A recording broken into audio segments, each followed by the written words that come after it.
नमस्कार। आज हम जिस कहानी पर बात करने वाले हैं वो थोड़ी रोंगटे खड़े करने वाली है। हम्म। शीर्षक है फुसफुसाती खिड़की का रहस्य। हम्म। ये कहानी भारत के एक छोटे से एक गांव की है। जंगल के किनारे एक पुराना वीरान सा घर है अच्छा। और सालों से खाली पड़ा है, तो जाहिर है लोग उसे बुताहा मानते हैं। बिल्कुल, ये तो एक क्लासिक हॉरर सेटअप है। वीरान जगह, उससे जुड़ी कोई पुरानी कहानी और एक चेतावनी। हाँ, चेतावनी भी है। गांव वाले कहते हैं कि भाई अंधेरा होने पर उस घर के पास बिल्कुल मत जाना। क्यों? कहते हैं कि वो खिड़की वो तुम्हारा नाम लेकर फुसफुसाती है। ओहो, दिलचस्प। कहानी यहीं से पकड़ बनाना शुरू कर देती है। सही कहा। और कहानी में एक 16 साल का लड़का है, रवि। हम्म। अब उसे इन सब बातों पर भूतों पर यकीन नहीं है। अच्छा, यानी हमारा स्केप्टिक हीरो। हाँ बिल्कुल। तो वो स्किप दंती को इस लेजेंड को चुनौती देने का फैसला करता है। अकेले? हाँ, दोस्तों ने मना भी किया पर वो नहीं माना। टॉर्च लेकर पहुंच गया उस घर में रात बिताने। हम्म। अंदर का माहौल सोचिए। धूल, जाले, टूटा फूटा फर्नीचर और दलान के एकदम आखिरी में वो अकेली खिड़की। यहाँ कहानी तनाव बनाना शुरू करती है ना? वो अकेलापन, वो डरावना माहौल और वो एहसास कि कुछ होने वाला है। बिल्कुल। तो रवि खिड़की के पास बैठ जाता है, इंतजार करता है। और और फिर ठीक आधी रात को उसे वो आवाज सुनाई देती है, बहुत धीमी, कांपती हुई सी, रवि। उफ। पहले तो उसे लगा कि शायद उसके दोस्त मजाक कर रहे हैं। उसने खिड़की से बाहर देखा पर वहां कोई भी नहीं था। हम्म। तभी उसे अपनी गर्दन पर एक एक बर्फीला ठंडा हाथ महसूस हुआ। ओहो, ये सिर्फ सुनना नहीं रब, अब ये महसूस करने वाली बात हो गई। हाँ, और ये वाकई में डर को और गहरा कर देता है ना। हाँ बिल्कुल। आधी रात का समय वो वैसी एक साइकोलॉजिकल बाउंड्री मानी जाती है जब लगता है कि तर्क की दुनिया थोड़ी पीछे छूट रही है। और फिर वो ठंडा स्पर्श, ये डर को ना अमूर्त से मूर्त बना देता है। मतलब वो अब सिर्फ एक एहसास नहीं, एक शारीरिक उपस्थिति है जो आपके निजी दायरे में घुसपैठ कर रही है। ये बहुत अंदर तक हिला देता है। और इसके बाद डर और बढ़ता है। फुसफुसाहट तेज हो जाती है। रावी, तुम्हें यहां नहीं आना चाहिए था। बाप रे। फिर अचानक खिड़की का कांच चटक जाता है और उसमें जैसे एक खोखली आंखों वाला चेहरा बन जाता है। अच्छा, शीशे में? हाँ।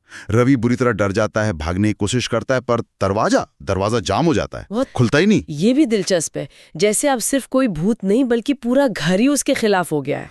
बचने का रास्ता भी बंद। सही बात। तर्क और नियंत्रण अब पूरी तरह से खत्म। वो उस अनजानी शक्ति के रहमो करम पर है। और फिर वो देखता है शायद कहानी का सबसे भयानक नजारा। क्या? एक लड़की सफेद कपड़ों में छत से उल्टी लटकी हुई, उसके लंबे काले बाल नीचे झूल रहे हैं, आंखें लाल चमक रही हैं और वो बिना आवाज के चीख रही है। ओह गॉड, ये विजुअल तो बहुत डिस्टर्बिंग है। हाँ, इतना भयानक कि रवि वहीं बेहोश हो जाता है। ये दृश्य इतना ज्यादा विचलित करने वाला क्यों बनाया गया होगा, क्या लगता है आपको? देखिए, इस तरह की जो इमेजरी होती है ना, जो प्राकृतिक व्यवस्था के एकदम उलट हो, जैसे गुरुत्वाकर्षण को नकारती हुई उल्टी लटकी लड़की या बिना आवाज की चीख, ये असल में तर्क की सीमाओं को तोड़ने के लिए होती हैं। ये उस डर को दिखाती हैं जिसे आप समझ नहीं सकते, जिसका सामना नहीं कर सकते। ये वो परम अन्य है, अदर, जो हमारी दुनिया, हमारी समझ से पूरी तरह बाहर है। इसका मकसद सिर्फ डराना नहीं, बल्कि किरदार के और पढ़ने वाले के यथार्थ बोध को चकनाचूर कर देना है। और कहानी का अंत भी उतना ही परेशान करने वाला है। क्या होता है? अगली सुबह गांव वालों को रवि घर के बाहर मिलता है, बुरी तरह कांपता हुआ, रोता हुआ। ओह। और उस रात के बाद वो फिर कभी बोल नहीं पाया। उसकी आवाज हमेशा के लिए चली गई। ये गूंगापन, ये सिंबॉलिक है। ये सिर्फ एक शारीरिक लक्षण नहीं है, ये उस अनुभव की भयावहता का प्रतीक है। एक ऐसा सदमा जिसे शब्दों में बयान करना नामुमकिन है। जब हकीकत इस तरह टूटती है ना, तो कभी-कभी भाषा, हमारी आवाज, वो भी साथ छोड़ देती है।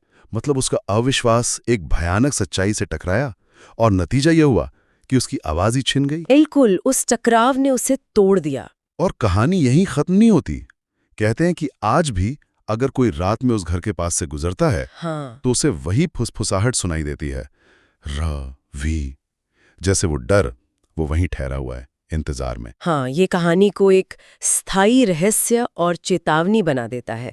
ये हमें सोचने पर मजबूर करता है कि भाई क्या होता है जब हमारा अविश्वास, हमारा रैशनल दिमाग सीधे उस डर से टकराता है जिसे हम समझना नहीं चाहते, और क्यों कुछ अनुभव इतने चरम होते हैं कि वो इंसान की आवाज़ या उसका कोई हिस्सा हमेशा के लिए छीन लेते हैं। इस सवाल सिर्फ इस कहानी के बारे में नहीं है, ये शायद उन अनदेखे अनकहे डरों के बारे में है जिनका सामना करने की हम में से कई लोग हिम्मत ही नहीं जुटा पाते।